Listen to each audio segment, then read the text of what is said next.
जोब्बाय नै बलमजरा गामि होनो बेखौहाय संकस बलमजरा गामि बेयाव दाखालिफ्राय एक सप्ताहसिमफ्राय अखा हाबाय थादों बेयाव दिनै हठात संकस सेर जिहेतु संकसनि दैया नारखोनानै बे दैयारि गामिजों फैदों बलमजराजों बाव जोबोद लामा आरो न' बां खथि जादों दा एमएलए बिथां आरो जोंनि दैदेनगिरि बेखौ जों नायफैदों आरो नायनानै जों सानदों नैबे सानसे साननैनि उनाव जोङो जोंनि गेजेराव सरकाराव सावरायनानै इमिडियेटनो बेखौ पार्मानेन्ट बोरैबा प्रटेक्सन खालामनो हायो बेखौ सावरायनानै जों थांखि लागोन आरो बेयाव जानाय लोंनायनि खुब अभाब जादों बिनि थाखाय जोङो बेबस्थाखौ लाबाय थादों आरो फार्दार बेयाव जाहाथे बेबादि दैबानाया जाया बेनि माने सलुसनखौ जोङो थाब सावरायनानै जोंनि सरकारजों जों थांखि लागोन माबाफोर खहा जादों नामा दासिम जेबो बिदि मेजर खहा जायाखै न' एसे एनै बायबाय लामा बायबाय माखासे खिनिया जादोंआनो एसे एनै मेजर जायाखै बिथांमोननो सरकारनिफ्राय माबायदि अनसुंथाइ होनायनि थांखि दाथ' बानाया दहायनिफ्रायसो जादों आरो जों नायदों बेनिखायनो दा नायग्रोमोना जे दा माबा मोनसे जागोन प्रटेक्सन जागोन बे जागोन नङा आरो बे दै बानायावथ' मावनो हाया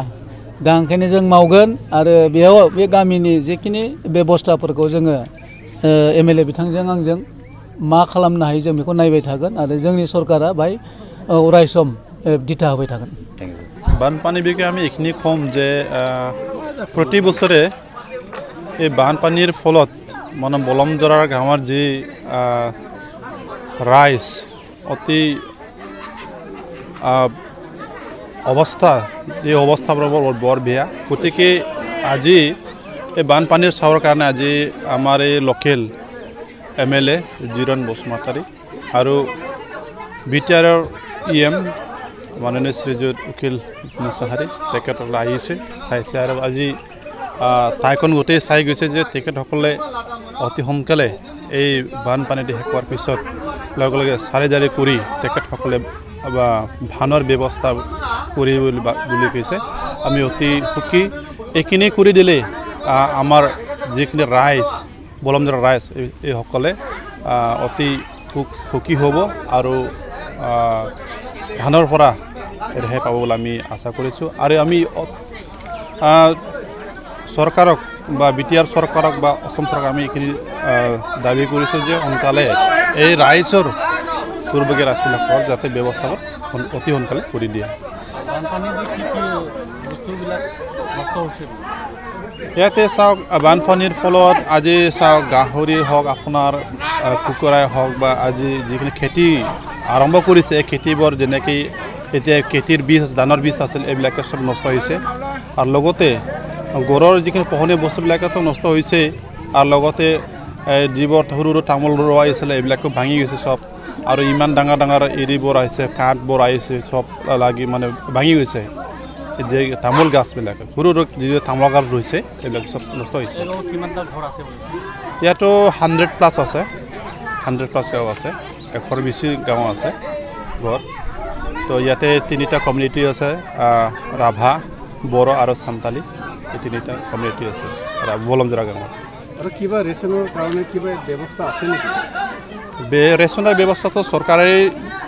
চৰকাৰী ৰূপৰে হ'ব তো গতিকে আমি চৰকাৰক এই ফৰেষ্টৰ থ্ৰু দি গৈছে সেইটো আজি ইএমঅ কৈছে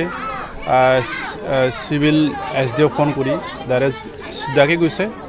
তো তেখেতসকলে কি ব্যৱস্থা লয় আমিও অনুৰোধ কৰিম যে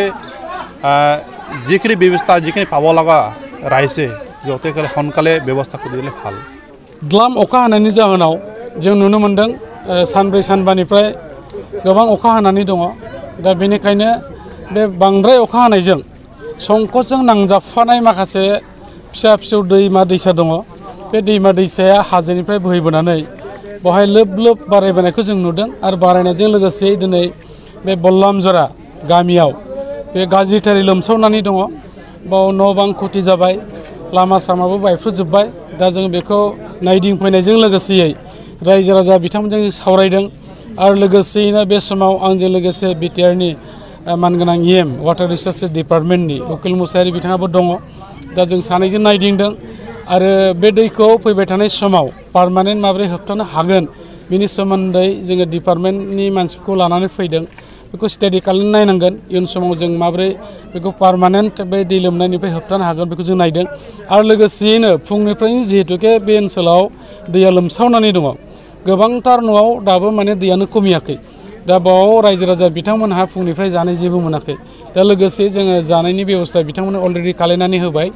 दा नायगोन दा मोना समाव मा रोखोम जायो दैयाथ' दा बांसिनानो राननो हमबाय दा बेनिखायनो हयथ' एसे सान हाबनाय लोगो लोगो दैयाबो खमिलांगोन नाथाय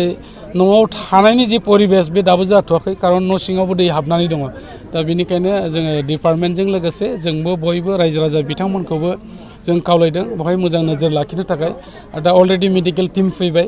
बेवहाय दैबाना लोमजानानै हयथ' गुबुन गुबुन लोमजानाय साजानायबो जानो हागौ एडभान्स जों बिथांमोनखौ दा नायहोगासिनो दङ दा बयखौबो मेडिकेल चेकआप खालायदों नांगौ रोखोमनि मुलिफोरखौबो होनाय जागोन दा बेनिखायनो जों सानदों जों जेसे हागौ एसे बे गामिनि सुबिदा असुबिदाखौ नायनानै हानाय मानिखौ जों हेल्प खालामगोन गंबेसे न'खरा दैजों लोमजादों बेवहाय जेसेबां गामि दं